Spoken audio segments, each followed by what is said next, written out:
I'd consider myself an enthusiastic but still casual fan of the Devil May Cry series. I started with 5 like most people and have nearly platinumed the game, unlike most people if I do say so myself. And I'm slowly working my way through the rest of the games in release order. I'm familiar with the overarching lore and story, but I'm not really attached to it. For me, the main appeal of the series is watching funny guys in cool, alternative fashion and slowly mastering its flashy and deceptively high-ceilinged combat. Which is why when I hear other, more invested and passionate DMC fans talking smack about the new TV show, I go, ooh, something must be wrong with that. But I'm still interested in it, and I really should judge these things for myself. So I start watching the show, trying to enjoy it as much as I can on its own terms, while also keeping in mind to watch out for the moment when it gets bad. And so I'll wait, and I'll wait,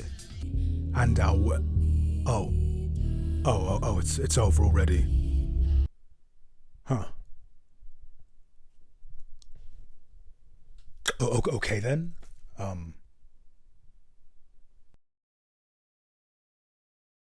Devil May Cry is a Netflix animated series based on the game series of the same name that is primarily the brainchild of producer Adi Shankar. Loosely based on DMC3 Dante's Awakening from what I can tell, the show follows demon hunters Dante and Mary, whom the former calls Lady, as they both go their own ways towards stopping the mysterious White Rabbit from merging Earth and Hell. Dante being a reckless loose cannon who'll only fight in the most stylish and flippant way possible, and Mary being a foul-mouthed, stick-up-her-ass lieutenant in a private paramilitary group, run by the Vice President of the United States, who kinda sounds like Batman.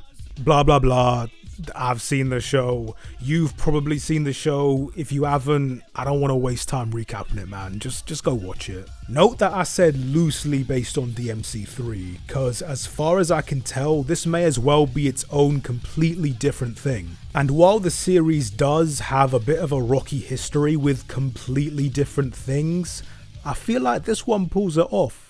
The look of the show is great. The character designs are clean as fuck, the main characters at least. The animation is consistently high quality, the action is great. I was actually really impressed with how they blended in the CGI during the action scenes. Some of it obvious, but other times taking me a second to actually notice. The music is of course nothing less than phenomenal. I'm talking the original score by Power Glove, as well as the insert tracks, which include remixed songs from the games, various licensed songs, and original tracks, including one from fucking Evanescence. And even though they came to be before my time, I wasn't even a year old when Fallen came out, the significance of their involvement is not lost on me. The voice acting is all around pretty good. I still think Johnny Young Bosch was a interesting casting decision. I get why Ruben Langdon wasn't brought back, but if you had to replace him, why would you do it with someone who already has a DMC character? However, after a few episodes, I did get used to it. It helps that Bosch is a pretty good actor, and that this is a younger version of Dante than we've seen in recent games. And speaking of Dante, one thing I was really pleased to see is that Dante's personality, despite the change in setting and plot, is pretty much intact from the games. For all the alterations and new additions, he feels like he was plucked right out of the source material, and that was really cool to see. I knew I had nothing to worry about when the Dance Dance Revolution scene came on, where he busts out all these incredible moves and completely fails because he wasn't following the instructions. I feel like a good Dante, especially a young Dante, is one that tiptoes the line between being the coolest thing alive and the biggest dork on the planet. And I gotta say, this one has good balance. But it isn't all pizza and ice cream. I have my issues with the show, just like others do, though I think we differ in how big those issues are. So for this video, I thought I'd try and go through some of the common complaints I've seen in the DMC community regarding this show, pointing out where I agree, where I don't, and ultimately try and explain why I think that despite this maybe not being a good adaptation per se, or even a perfect standalone show, Netflix's Devil May Cry is still worth giving a shot. Let's get the big one out of the way. Politics. Now, I don't know about anyone else, but I've kind of been trained at this point to see complaints about politics as a bit of a dog whistle, so I kept waiting for Dante to say trans rights or one of the side characters to come out as bi or something. Not gonna lie, I was kind of let down when the politics turned out to be actual political drama and commentary. But not too disappointed, because I think this does generally make for some interesting themes. Given the numerous religious allusions and references in the series, I'm not surprised to see one of the main villains be a Christian nationalist, and I look forward to seeing Fit Dick Cheney's plotline evolve further in season 2, even if it will unfortunately be without the late great Kevin Conroy. There's also the depiction of hell and demons, which is obviously very different to how both are portrayed in the games. You have your generic demons that exist only to eat people and be slaughtered in flashy and brutal ways, but it's clear that most demons, or Makaians, are just people, most of them travelling into the human world as refugees fleeing the tyranny of the Demon King Mundus, only to find that even the comparative paradise of the human world is far from welcoming. The political commentary is obvious, you don't need me to point that out. The real question is, does this add to the show? I understand that given the last time the series tried to do this kind of allegory, it was with the Black Sheep DMC Devil May Cry. Some people might have trepidation over this kind of direction for a DMC story. But I don't know, I can't bring myself to dislike something that does make the universe more nuanced and interesting to think about. Even though it isn't the most creative or unique allegory to go with, it at least is getting me to think about the demons as more than just enemies for Dante to style on, something I can't say I ever felt the need to do playing the games. Related to that point, the White Rabbit. I've seen people deprecatingly call the White Rabbit Adi Shankar's self-insert OC, and from what I can tell, this seems to stem from a TV Guide interview in which he says that when writing the character, he drew from his personal experiences of survivor's guilt when he escaped the poverty of Kolkata, while leaving behind so many others who never had the chances that he had simply because of their birth, condemning them to a life of suffering under those who only want to exploit them. And I don't know, man, that kinda just sounds like writing to me. Like, there's a lot to criticize Adi Shankar for, from the slightly obnoxious marketing of his own name, to the undermining of the themes of his own show with his real-life political affiliations, but I don't think this is one of those things. Maybe this is an effect of how I personally view art. I think it is impossible to not leave traces of yourself in everything you make, so there's nothing wrong with just embracing that. I suppose the issue isn't simply the story that is being told, but that it is a Devil May Cry story, and with that comes certain expectations as to what exactly said story looks like, which I suppose is as good a segue as any into talking about. When it comes to Lady, I am basically going in with zero preconceived biases or expectations. I've played 3 Devil May Cry games, I've beaten 1 and 5, and I'm currently working through 2.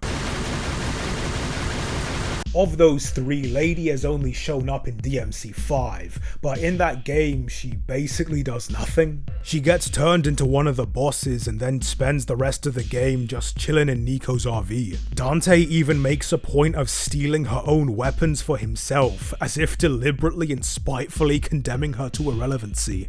The point being, I don't know what Lady is supposed to be like, and I don't care what she's supposed to be like. For all intents and purposes, this is my introduction to Lady, and as introductions go,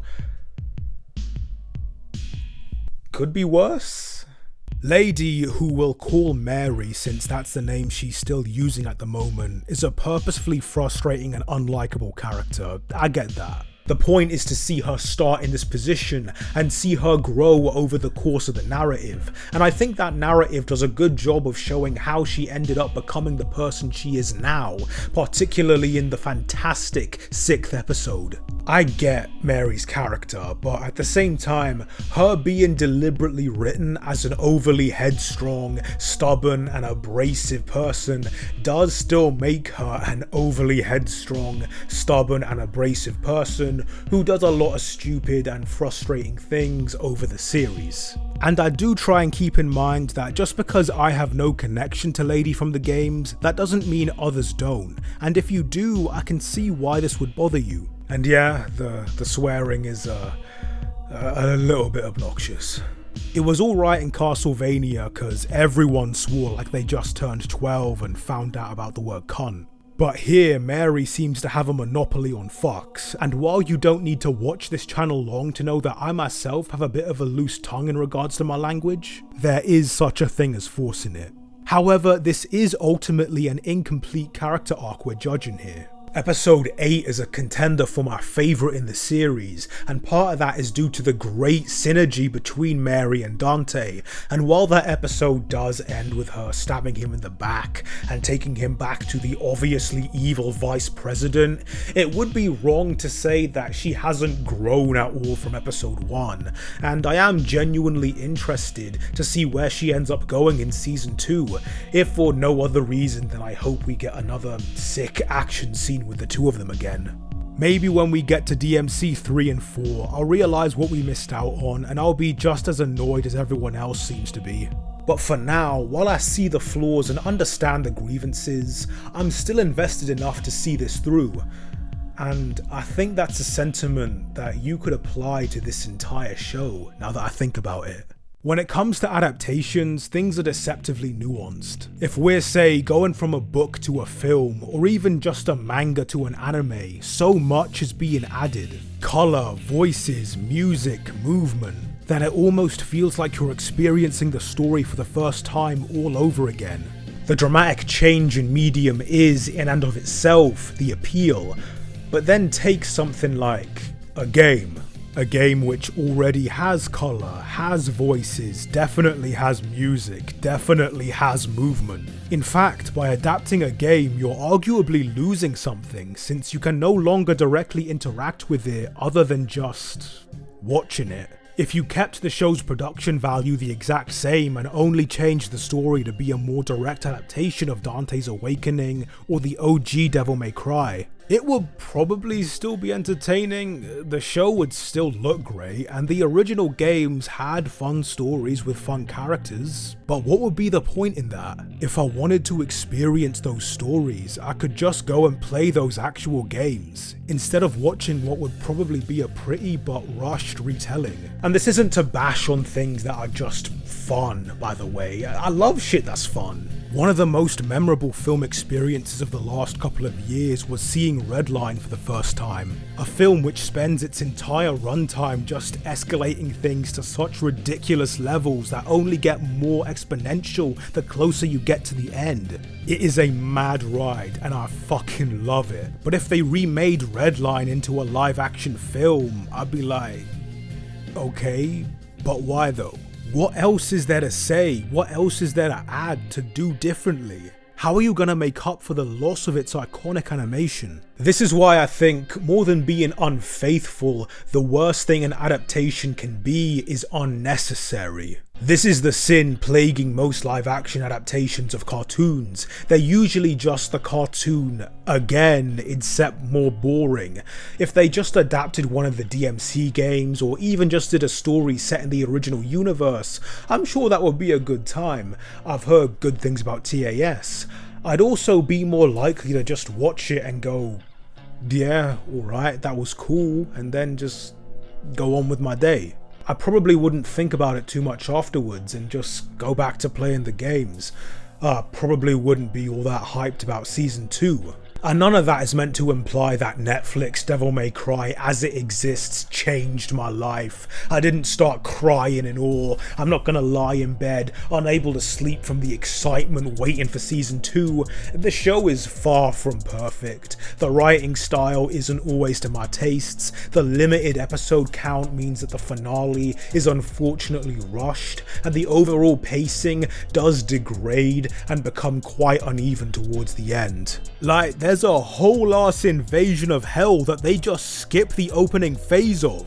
I feel like a lot of issues in general could be smoothed over if the season had 12 or even 10 episodes to tell its story. But a lot of what the show does do, it does well, at least in my opinion. I wouldn't expect anyone who doesn't like the show to force themselves to like it, but equally, I won't force myself to hate something I feel like I have to hate unless I actually hate it. And I don't hate this. In fact, I actually quite like it. It's a decent if uneven show that I think really has the potential to be a good show, a great show even. I look forward to checking out season 2, and if you aren't, that's cool. We still got the games to love together anyway, and that's the important part. Well, for the most part. Your prime day, you ugly sack of shit. Thank you to my patrons for their support, especially my tier 3 patron Michael Coolwood. If you'd like to join him in the credits, then pledge to my Patreon, where you can also get a bunch of other perks. Also, check out King's Creek. It's a horror podcast I've been working on the past several months with YouTuber TSD Talks. I produce it and also do the score. Episode 3 comes out in a couple days, so be sure to subscribe. Link is in the description. And lastly, I'm doing Xenoblade X Definitive Edition streams on my second channel. Check it out if you're interested.